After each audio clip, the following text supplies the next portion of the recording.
back! It's good to be back.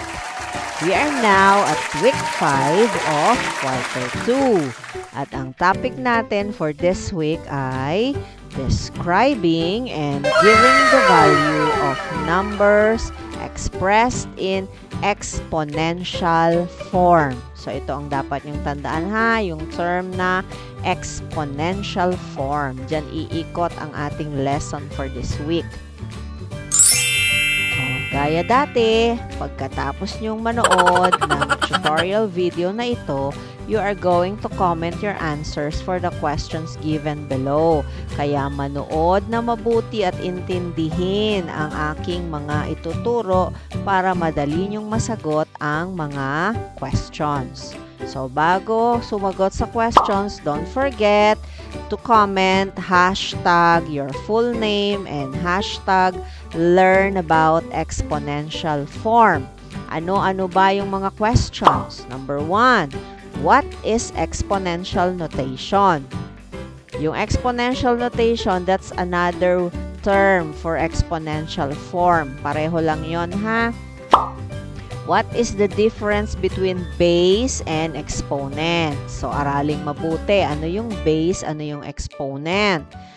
Then, number 3, what is the value if the exponent is 0 and 1? Ano daw ang magiging sagot kung ang exponent ay 0 and 1? And number 4, how do you know the sign of the value? Paano mo malalaman ang sign ng sagot if the base is a negative number? So, ito yung mga tanong na dapat nyo sagutin. Kaya, watch carefully and understand. Ano ba yung exponential form or notation? Ito ay maiksing paraan ng pagsusulat ng repeated multiplication. Pinaiiksi ang paraan ng pagsusulat kapag paulit-ulit magmumultiply, especially kapag napakalalaking numbers ang involved at napakadaming numbers ang involved. Ang ibig sabihin kasi ng repeated multiplication, paulit-ulit na pagmumultiply. So, pinaiiksi yan ng exponential form or notation. Ito, example. Tingnan nyo, napakaraming 6, di ba? So, kung bibilangin natin, 2, 4, 6, 8, 10, 12, 13. May 13 6 na dapat mong i-multiply ng paulit-ulit. So, instead na isulat mo yan ng napakahaba kagaya nito, pwede mo siyang isulat using exponential form. At ito yon, 6 raised to the 13th power. Okay? So, mamaya malalaman nyo ano ba yung 6, ano ba yung 13. Pero binabasa siya na 6 raised to the 13th power. So, sa halip na paulit-ulit na isulat ang 6 para ma-multiply siya sa sarili niya o sa halip na ipakita yung repeated multiplication ng 6, ang isusulat mo lang ay ang exponential form niya, which is 6 raised to the 13th power. Saan ang galing yung 6? Siya yung imino-multiply. Saan ang galing yung 13? Siya yung dami ng beses na kailangan mong i-multiply yung 6 sa sarili niya. Okay? So, iyan ang isang napakagandang paraan kung paano nakakatulong ang exponential form or notation sa atin. Pinaiiksi ang paraan ng pagsusulat ng paulit-ulit na pagmumultiply. Another exponential form or notation is also a short way of writing very large and very small numbers with so many zeros using the power of 10. Kung makaka-encounter kayo ng number na napakalaki, na napakaraming zeros, kagaya nitong example ko. So, this is 146 billion. So, napakaraming zero. Ilan ang zero? 369. There are 9 zeros. And, mai-apply nyo dito ang exponential form or notation using the power of 10. Paano yon? Unang paraan, isulat nyo kung ano yung given whole number. So, ang given whole number dito ay 146. So, sinulat ko dito ay 146. Then, i-multiply ko siya sa 10. Kasi nga, power of 10. Diba? And then, saan ang galing yung exponent na 9? So, ito ang tawag dito ay exponent ha, yung maliit na number na nasa bandang ibabaw nitong 10. Ang 9 ay nagmula saan? Tama, sa dami ng 0 na mayroon dito sa given. There are 9 zeros, kaya 9 din ang exponent. O, iyon ay kapag ginawa mong whole number. Ito, kagaya nito, yung 146. O, this is another way. Kung napansin nyo, yung 146 ay naging 1.46. This is an example of scientific notation. Bakit siya naging 1.46? Kasi hindi ba kapag whole number, ang decimal point niya automatic ay nasa dulo. Tama ba ako? Naandito, hindi ba? Pero kapag ganito ang gagawin, at lalagyan nyo siya ng decimal point, always consider yung unang number sa kaliwa. And that is 1, di ba? So, lagyan lang ng decimal point sa pagitan ng 1 at saka 46. Laging isang digit lang ang matitira dito sa kaliwa, sa unahan. And whatever whole numbers na kasunod niya, ay isusulat mo na after ng decimal point. Then, isusulat mo naman times 10. Ngayon, ang tanong, bakit 11 na itong exponent? Dito sa unang example ay 9, bakit dito ay naging 11? 11 ang exponent niya dahil binilang yung digit mula sa decimal point. So, in this case, kung ang decimal point ay nasa pagitan ng 1 at 4, so mula 46 hanggang sa dulong number na ito ay bibilangin. Bilangin natin. 1, 2, 3, 4, 5, 6, 7, 8, 9, 10, 11. Doon nagmula yung 11 na exponent dito. So, what if mas marami pa dito yung 0 sa given? O, edi madadagdagan din yung exponent dito sa 146 at saka yung exponent dito kung gagawin nyo naman siyang 1.46. So, kapag chinek nyo yan, halimbawa, gusto nyong malaman kung tama ang inyong sagot, i-multiply nyo lang yung 146 times 1, then kung ilan yung exponent, there is 9. 9 na 0 din naman ang idudugtong mo sa 1. At kapag kinompute mo yon, babalik sa 146 billion ang sagot. Ganon din dito sa 1.46 times 10 raised to the 11th power. Pag minultiply mo yung 1.46 times 1, 11 na 0 naman ang idudugtong mo dito sa 1 na ito. So, actually, hindi naman talaga ito yung focus ng ating lesson. Pero I am telling you this kasi may ma-encounter kayong mga ganitong scenario or situation kapag high school na kayo. Okay? So, ito ay kapag whole number ang involved. Paano naman kapag decimals? Kagaya nito. Kasi nangyayari rin na kapag decimal ay mayroong mga numbers na napakaraming zero just like this. So, kagaya rin ng ginawa dito, hanapin lang yung nagre-represent sa whole number. And in this case, this is 32. So, isinulat ko ay 32 times 10. Saan kaya nanggaling yung negative 12? So, i-apply nyo yung itinuro ko sa inyo kanina dito sa example 1 na mula sa decimal point ay bibilangin nyo ang digits hanggang dulo. So, let us count. 2, 4, 6, 8, 10, 12. Bakit siya negative 12?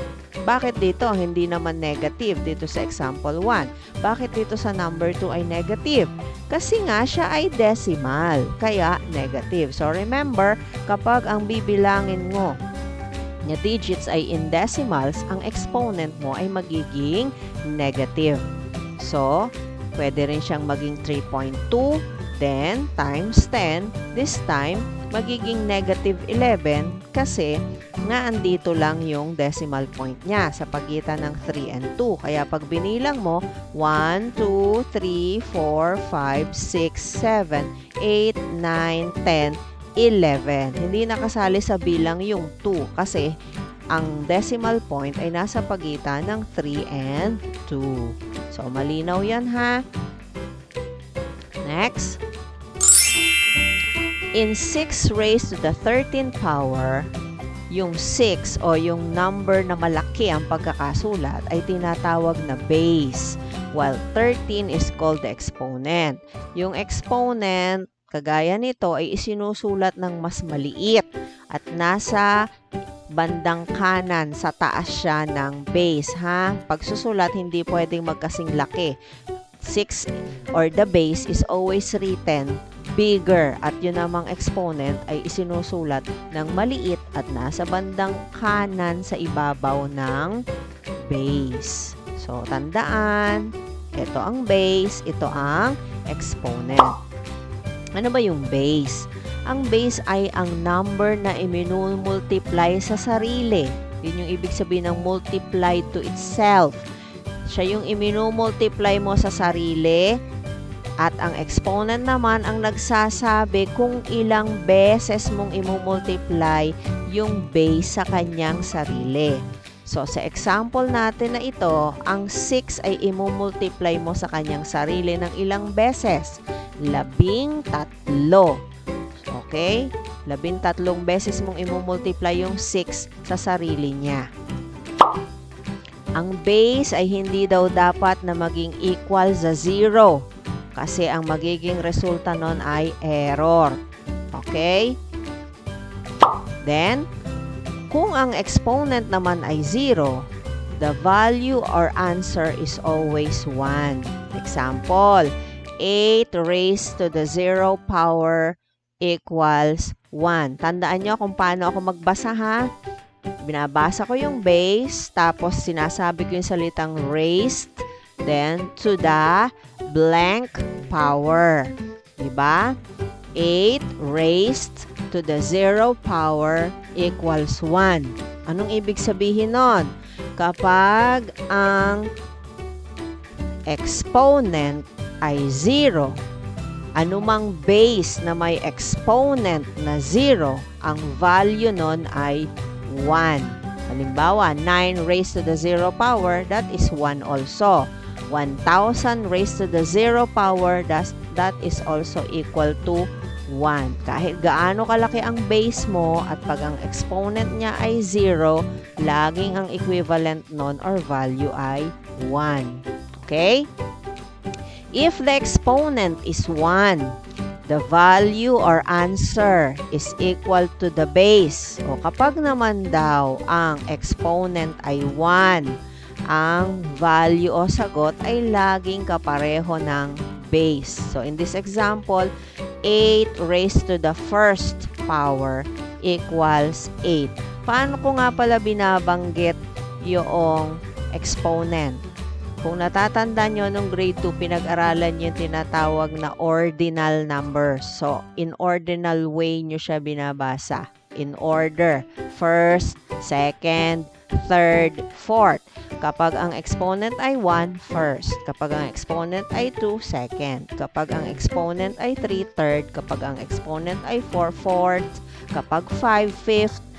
And so forth and so on. So on and so forth or whatever. Okay? So, naintindihan. Ganon ang pagbabasa o pronounce, ha? O, kapag 2, pwede rin siyang sabihin na kapag ang exponent ay 2, pwede rin siyang sabihin na 8 squared. Kapag 3, pwede rin sabihin na 8 cubed. So, ganon, ha? Kapag 2 at 3, may ibang paraan kung paano basahin ang exponent kapag iyon ay 2 or 3. Okay, so balik tayo dito. Kapag ang exponent ay 1, laging equivalent siya sa kung ano ang base. So, let's say, 15 raised to the first power equals 15. 25 raised to the first power equals 25. Okay? At kapag 0 naman, ang exponent, laging equivalent sa, saan? Tama, sa 1. Kapag ang base ay negative, kasi nangyayari yon, let's say negative 5 raised to the second power, ang answer ay positive kapag ang exponent ay even number. Ano ba yung mga even number? 2, 4, 6, 8, 10, 12, 14, 16, 18. And kung ano pa yung mga susunod. Pero kapag naman daw ang exponent ay negative, ang sagot ay odd number. For example, negative 1, 3, 5, 7, 9. So, tandaan kung ano yung even at kung ano yung odd. Ulit, kapag negative ang base, let's say, negative 2 raised to the second power, dahil ang kanyang exponent ay 2, which is an even number, ang sagot ay positive. Kasi negative 2 times negative 2 equals positive 4. Okay? Kung ang base naman daw ay negative at ang kanyang exponent ay odd number, ang sagot din ay negative. Example, negative 2 raised to the third power. So, 3 beses mong imumultiply yung negative 2. Negative 2 times negative 2 times negative 2 equals negative 8. O, yun ang ibig sabihin nito, ha? Please remember. Kasi i-apply niya sa mga susunod nating gagawin. Oh, here's an example. Write and evaluate the exponential notation of 4 times 4 times 4. Isulat daw at i-evaluate. Pag sinabing i-evaluate, bigyan ng sagot. Okay? So, 4 will be the base and 3 will be the exponent. Ang magiging sagot ay ganito. Ito yung kanyang exponential notation. 4 raised to the third power. In-expand ko lang para makita nyo kung paano makukuha ang sagot. Ang ibig sabihin ng 4 raised to the third power ay 4 times 4 times 4. At anong sagot doon? 64. So, ang expected answer talaga is this, the exponential notation and the answer, to show that you write and evaluate the exponential notation. Okay? So, itong pag-e-expand, isang paraan para mas madaling makuha ang sagot. Pwede namang sa isip nyo na lang to gawin kung kaya ninyo. Pero I advise na isulat para hindi kayo malito at mas madali na makuha ang sagot. Another example. Evaluate the following exponential notations where base is 10. 10 raised to the 0 power. Ano nga? Ang exponent ay 0. So, ano expected answer niyan? Tama, 1. 10 raised to the first power equals 10. Kasi any base with an exponent of 1 is always equal to the base. 10 raised to the second power, anong ibig sabihin yan? 10 times 10, and that is 100. 10 raised to the third power, that means 10 times 10 times 10, and that is 1,000. Pwede nyong i-apply dito yung understanding nyo ng multiply by 10. Kasi tingnan nyo, 1 times 1 is 1. And then, ilan ang 0 dito sa ating factors? 2. O, isulat lang doon. Kaya, naging 100. 1 times 1 times 1 is 1. Ilan ang 0? 3. Kaya, naging 1,000. Next, let's go to the learning task. Ang sabi dito, evaluate the following exponential notation. So, ipapakita ang expanded form at ibibigay ang value. O, ito yung sinasabi ko kanina. May negative ang base. The given is negative 10 raised to the second power. So, anong exponent niya? 2. At ano ang 2? Is it even or odd? Yes, it is an even number. So, dahil ito ay even, anong expected answer dito sa value? Tama, positive. So, mawawala yung kanyang negative sign. No? Tingnan natin. Ang ibig sabihin niyan ay negative 10 times negative 10. Yan ang kanyang expanded form. At ang value niya ay 100. So, nawala ang negative sign ha. Kasi pag walang negative sign, automatic ang ibig sabihin nun ay positive. 8 raised to the 6th power. So, ilang beses i-multiply ang 8 sa sarili? 6. At anong equivalent nun? 262,144. That's the value. Number 3, 3 raised to the 4th power. Ilang beses i-multiply ang 3 by itself? 4. And what will be the value? 81. Then, ayan na naman, may negative ang base. Negative 2 raised to the 5th power. Anong masasabi nyo sa exponent na 5? Correct. That is an odd number. So, ano kaya ang magiging sagot dito? Since it's odd, the expected answer is negative. Ha? Tingnan natin. So, ilang beses i-multiply sa sarili ang negative 2? 5. At ano ang sagot? Negative 32. Then, 7 raised to the 0 power. Wala siyang magiging expanded form kasi nga any base with an exponent of 0 is always equal to 1. So, you are not expected to show the expanded form. And then, how about this one? Any base with an exponent of 1 is always equal to the base. So, wala din siyang expanded form. Okay? So, remember, kapag 0 at saka 1 ang exponent, hindi na kailangan magpakita ng expanded form. Diretso na sa value. How about learning task 2? It says, match the following expressions and write the corresponding letter. So, ito yung mga exponential form at ito naman yung expanded form, imamatch lang. So, expanded form at saka value combination itong nasa right column. So, tingnan natin. 10 raised to the 3rd power equals 10 times 10 times 10 equals 1,000. So, anong letter ang sagot? That's letter D. How about 2 raised to the 8th power? That will be 8 beses mong imumultiply ang 2 sa sarili and ano ang kapareho niya? That is letter A. Then 6 raised to the 4th power, 4 na beses imumultiply ang 6 sa sarili and that will be 1,296. So the answer is letter B. Then 100 raised to the 0 power, wala na yung expanded form. Automatic. 0 exponent equals 1. That's why the answer is letter E. And then negative 8 raised to the 5th power. 5 is an odd number. So it is expected that the answer is negative. Ilang beses imumultiply ang negative 8 sa sarili? 5. And the answer is negative 32,768. And that's letter F. And the last example, negative 4 raised to the 6th power. 6 is an even number. So, ang expected answer dyan ay ano? Positive. Tama.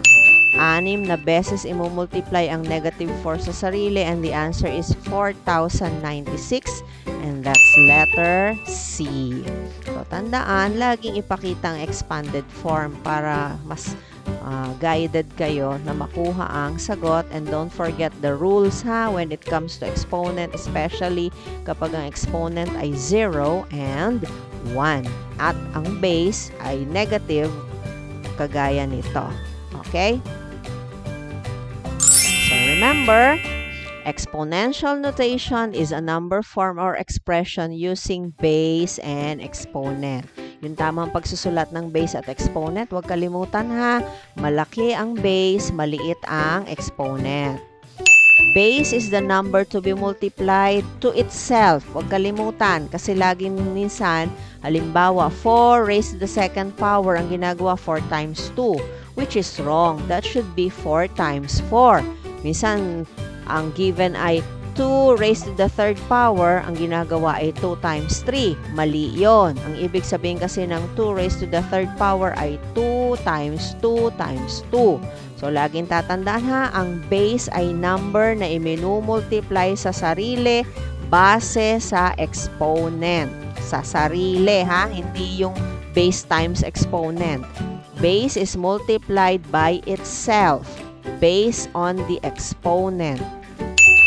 An exponent tells how many times the base is to be multiplied to itself. So, kung ilang beses mong imumultiply ang base sa sarili, ay depende sa exponent.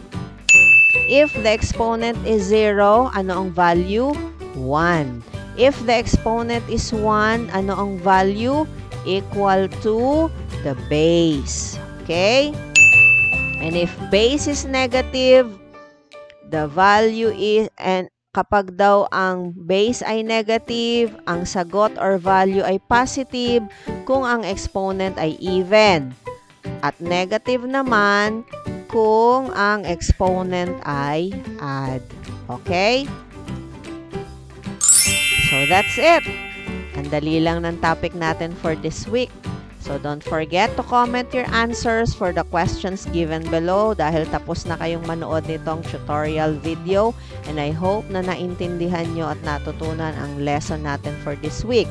Don't forget to comment, hashtag your full name, hashtag learn about exponential form. And please comment your answers to the following. What is exponential notation? What is the difference between base and exponent? What is the value if the exponent is 0 and 1? And how do you know the sign of the value if the base is a negative number? Okay? So, hanggang dito na lang mga anak. Thank you for watching and I do hope you learned a lot. Have a nice week ahead and enjoy learning and stay at home and always be safe. See you again next week for another tutorial video. God bless everyone. Stay safe and always be healthy.